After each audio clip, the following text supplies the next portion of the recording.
Alors on y va pour le premier projet, on va faire une page d'accueil animée. Donc on peut aller dans projet, on peut aller dans projet terminé ici, hop, et on peut se l'ouvrir à côté. Et donc on imagine qu'on a un site pour un vignoble par exemple, ou un château, et eh bien on va vouloir animer comme ça l'arrivée sur le site, et ça va nous donner quelque chose d'assez sympa. Toutes ces petites animations qu'on va faire. Donc c'est quelque chose qui est beaucoup réalisé avec GSAP, hein. On fait souvent comme ça des pages d'accueil animées ou des animations lorsqu'on arrive quelque part sur un site. Donc on peut se mettre ça à côté, on va se fermer le projet terminé, donc vous avez le code source terminé si jamais vous avez des petites erreurs de votre côté, pour aller vous corriger, et ici, tac, on va s'ouvrir le projet de départ. Très bien, donc le projet de départ, on ne voit rien ici car j'ai tout caché avec opacity 0 et visibility hidden. Donc on va juste s'ouvrir le app.js style CSS, ok, on va se fermer ça, tac, et on peut fermer les ressources, c'est juste tous les SVG qu'on a juste ici. Très bien, donc ici on va vraiment s'intéresser juste au JavaScript, à GreenSock, donc si vous voulez voir comment c'est fait en HTML, CSS, voilà, vous avez juste à regarder ici, c'est pas très compliqué, on a une navigation, puis on a une partie Home ici qui va avoir notre vidéo en fond, et notre H1, etc. avec des petits boutons, voilà. La vidéo tourne à l'infini, elle est où? Elle est là, autoplay, mute, loop, donc quand on arrive sur le site, elle va tourner à l'infini, et tourner, et être mute comme ça, donc il n'y va pas y avoir de son ou quoi que ce soit, même si de base je crois que la vidéo n'avait pas de son. Ok, très bien, et ensuite j'ai fait disparaître tous les éléments que j'ai envie d'animer avec opacity 0 et visibility hidden, donc pour ne pas qu'on les voit et pour ne pas que les lecteurs d'écran puissent les manipuler.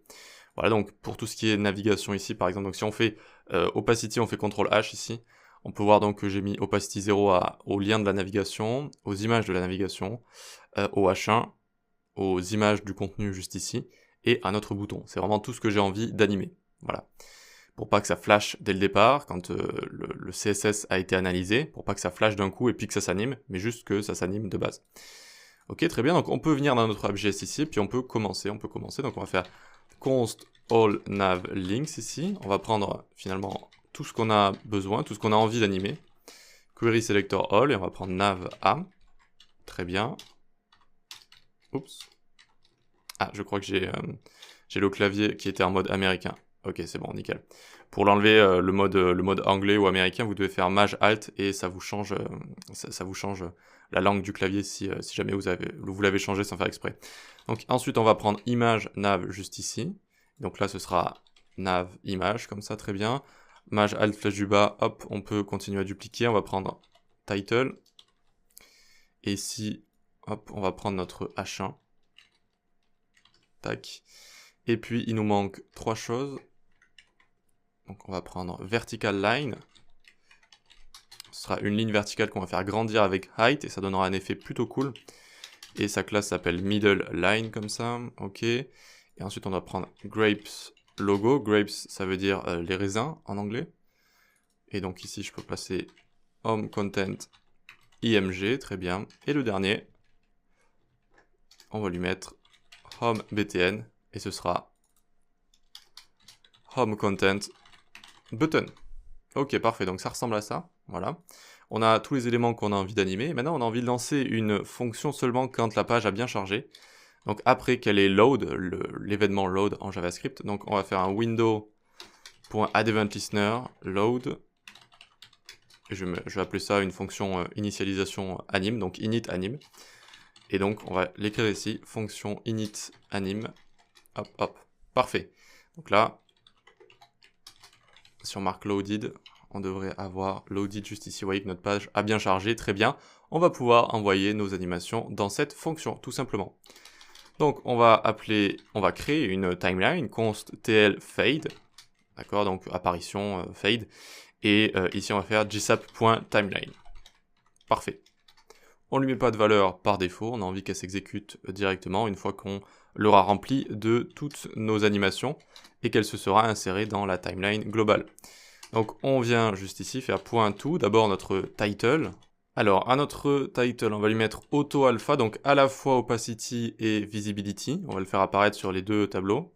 Et on va également lui mettre y0 et un délai de 0,2 comme ça. Ok, donc on voit qu'il apparaît ici.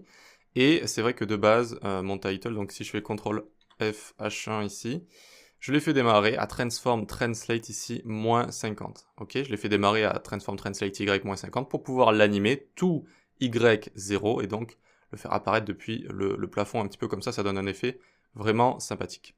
Un petit délai de base, histoire que les animations ne se lancent pas directement dès que le site a chargé, mais que on voit, finalement l'utilisateur arrive sur le site, il voit une vidéo comme ça avec des raisins très bien, et hop, ça commence à apparaître juste après, les animations. Donc on peut faire Maj Alt flèche du bas, 2 fois, on va ensuite animer Vertical Line, comme ça. Donc on va lui mettre une hauteur, une height de 200, comme ça. La duration, ça dure 0,5, donc on va le laisser directement. Pas de Y, et pas de délai non plus, ici. Ok, je peux mettre ça en commentaire pour l'instant.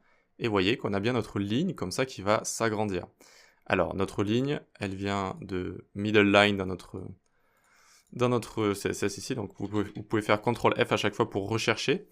Middle line, et donc vous voyez que je l'ai fait démarrer à height 0, comme ça, height 0, et ensuite je vais la faire grandir directement, tac, je vais la faire grandir jusqu'à height 200 juste ici. Vous voyez que c'est assez important au préalable de bien gérer son CSS pour pouvoir créer une bonne base de départ pour ces animations. Ok. Ensuite, cette ligne c'est bien, mais j'aimerais la faire démarrer un petit peu plus tôt, donc je fais moins est égal 0,2 ici. Moins est égal 0,2. Ok, donc ça va se lancer un tout petit peu plus tôt. Voilà, très bien. Très bien, ensuite on va avoir Grapes Logo, donc le raisin. On va lui mettre Auto Alpha 1 comme ça, très bien. Y0 également. Pas de délai pour mon raisin, mais on va lui mettre ce paramètre de position de moins est égal 0,2 également. Vous voyez donc ça va apparaître, hop, comme ça. Et ça donne un bon effet de fluidité, comme je vous en avais parlé avec ces paramètres de position relatifs. Ok, très bien. Maj Alt flèche du bas encore une fois. On a un bouton en dessous de tout ça, donc Home BTN.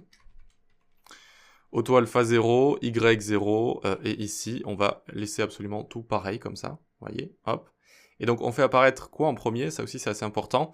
On fait apparaître le plus important, le plus gros sur notre site. Vous savez, quand on fait du design, il faut tout le temps qu'il y ait un élément qui soit bien visible sur votre site, puis un élément qui soit moyennement visible, et ensuite des éléments qui sont un petit peu moins visibles. Là, qu'est-ce qui est le plus visible? Ça va être ce H1, comme ça. Ensuite, on va pouvoir découvrir, imaginons si on veut cliquer dessus pour descendre sur notre site. Et ensuite, on aura la navigation en haut si on a envie de naviguer. Donc c'est important d'avoir cette hiérarchie, même dans les animations. On évite de faire apparaître le moins important d'un coup, c'est logique. Donc ok, on a notre home button qui arrive juste ici. Hop, hop. On va également avoir maintenant la navigation. Donc all nav links, comme ça. Auto alpha 1, très bien. Alors je vais peut-être un peu dézoomer juste ici.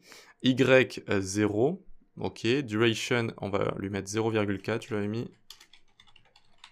Parce que pour ce coup-ci, on va avoir un stagger, vu qu'on a plusieurs éléments, on a sélectionné plusieurs éléments, et donc entre chaque élément, je vais avoir un temps de 0,1 seconde, comme ça. Donc un temps de délai de 0,1 seconde, très bien, et donc normalement, je devrais voir tout ça apparaître. On va laisser notre Y également, Y0 comme ça, voyons voir, tac, tac, tac, hop, et on a notre navigation qui apparaît juste au-dessus, vous voyez, tac, tac, tac. Et donc ils apparaissent avec un petit délai, un petit temps d'attente entre chaque animation, c'est le stagger qu'on a juste ici. Voilà, très bien. Et donc on a toujours Auto Alpha 0, Y0, voilà, très bien.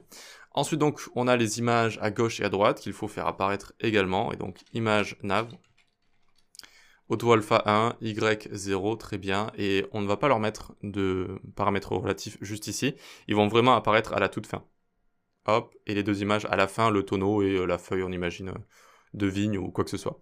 Et voilà, c'est déjà terminé, ce n'est pas si compliqué que ça. Hop, vous voyez, notre animation, où on fait d'abord apparaître le plus important, de toutes sortes, hein. On peut le faire apparaître comme ça, depuis Y négatif, mais on aurait pu le faire apparaître également depuis un X négatif, ou X positif même, et ensuite on peut jouer également sur la hauteur des éléments, opacity, etc. On peut les faire tourner, on peut faire plein de choses comme ça, voilà. Et donc ça nous donne un petit effet sympa, assez facile à réaliser au final. Très bien, on va pouvoir passer au second projet.